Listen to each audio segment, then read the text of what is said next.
بسم الله الرحمن الرحيم. هل أتاك حديث الغاشية؟ وجوه يومئذ خاشعة عاملة ناصبة تصلى نارا حامية تسقى من عين آنية ليس لهم طعام إلا من ضريع لا يسمن ولا يغني من جوع وجوه يومئذ ناعمة لسعيها راضية في جنة عالية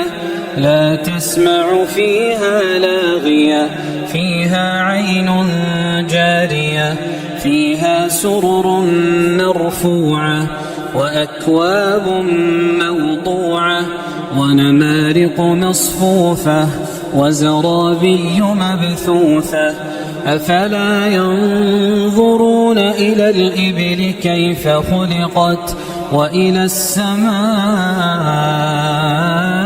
كيف رفعت وإلى الجبال كيف نصبت وإلى الأرض كيف سطحت فذكر إنما أنت مذكر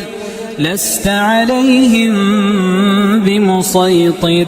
إلا من تولى وكفر فيعذبه الله العذاب الأكبر إن إلينا إيابهم ثم إن علينا حسابهم